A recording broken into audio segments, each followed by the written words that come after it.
예, 지난 1일 계모에 의해 여행용 가방에 갇힌 채 심정지 상태에서 발견됐던 9살 아이가 끝내 숨졌습니다. 경찰은 아이를 가방에 가둔 계모를 아동 학대 혐의로 어제 구속했습니다. 네, 자세한 사건 내용은 현장에 나가 있는 취재기자 연결해서 이야기 들어보도록 하겠습니다.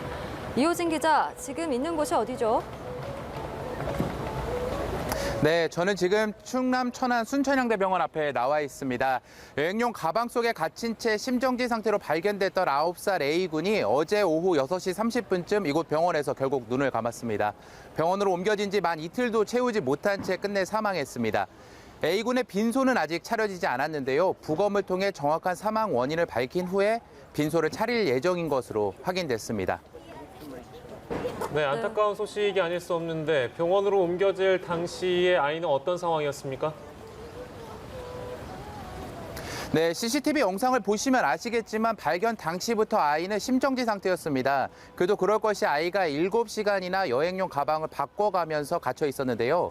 신고를 받고 출동한 119 구급대원의 말을 들어보면 아이를 발견한 뒤로 약 1시간 정도 사력을 다해 심폐소생술을 실시하면서 병원으로 옮겼다고 전했습니다. 그만큼 위독한 상태였다는 거죠. 병원으로 옮겨진 뒤 A군은 기계호흡에 의지하게 됐고 가족들과 의료진은 기적을 바라는 수밖에 없었지만 끝내 기적은 일어나지 않았습니다. 잊혀질만 하면 이렇게 아동학대 사건이 계속 반복이 되고 있는데 참 충격적인 일이 아닐 수가 없습니다. 사건을 조금 더 되짚어보면 어떻게 이런 일이 일어난 겁니까? 네, 상황은 이렇습니다. 지난 1일 정오쯤 A군의 계모 43살 B씨가 집안에 있던 A군이 게임기를 부수고도 부수지 않았다고 거짓말한다는 이유로 훈육을 시작합니다. 그러다 훈육이라는 이유로 아이를 여행용 가방에 들어가 있으라고 시키는데요. B씨는 심지어 아이가 가방이 작아 몸이 들어가지 않자 몸을 더 구부려 들어가라고 지시한 것으로 알려졌습니다.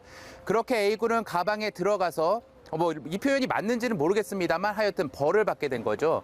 말도 안 되는 훈육을 하고도 B씨는 태연하게 밖으로 외출을 하기도 합니다. 경찰이 CCTV를 분석한 결과 B씨가 집을 나와 3시간 정도 있다 들어오는 모습이 포착됐습니다. 그리고 집으로 돌아왔을 때는 A군이 가방에 소변을 본 것을 확인하고 A군을 처음에 가뒀던 가방보다 더 작은 가방에 가둔 것으로 파악됐습니다. 그리고 나서 B씨 본인이 아이가 숨을 쉬지 않는다며 신고를 한 시간이 7시 25분쯤이니까 대략 7시간을 A군은 가방을 옮겨가며 몸을 구부린 채 가방 안에 갇혀 있었던 겁니다. 네, 아무리 아이가 거짓말을 했다고 치더라도 이건 끔찍한 일인데 B 씨의 학대가 이번이 또 처음이 아니라면서요? 네, 그렇습니다. 지난달 5일에도 A군을 학대한 정황이 포착돼 경찰 조사와 아동보호 전문기관 등의 조사를 받은 사실이 드러났습니다. 당시에는 집안에서 돈을 훔쳤다는 이유로 A군을 때린 것으로 알려졌는데요. 실제 인근 주민들도 아이를 학대하는 소리를 들어 경비실에 신고를 하기도 했다고 했습니다. 아이의 울음소리가 들렸다고요. 그렇게 경찰 등에서 조사가 나오자 당시 B 씨는 자신의 잘못을 인정했습니다. 많은 분들이 이렇게 학대를 일삼는 부모한테서 아이를 분리했어야 하는 것 아니냐는 궁금증이 있으시더라고요. 하지만 이게 아이가 9살이고 부모와 아이 모두 동의가 이루어져야 국가에서 나서 아이를 부모로부터 분리시킬 수 있습니다. 그런데 A군은 지금의 부모와 함께 살기를 원했던 것으로 알려졌습니다. 또 당시 B 씨와 A군의 친부이자 B 씨의 남편인 C 씨도 잘못을 인정하고 훈육 방법을 바꾸는 등 아이와 잘 지낼 수 있도록 노력하겠다고 다짐한 것으로 알려졌습니다. 하지만 경찰의 처음 학대 사건 조사가 미처 종결되기도 전에 이런 일이 발생한 겁니다. 네, 이렇게 되면 경찰 수사 상황이 궁금한데요. A군이 사망하면서 B 씨의 죄명도 바뀌는 거죠? 네, 맞습니다. 당초 경찰은 B 씨를 아동학대 중상해 혐의로 긴급 체포했고 어제 구속영장을 신청해 법원으로부터 영장을 발부받았습니다.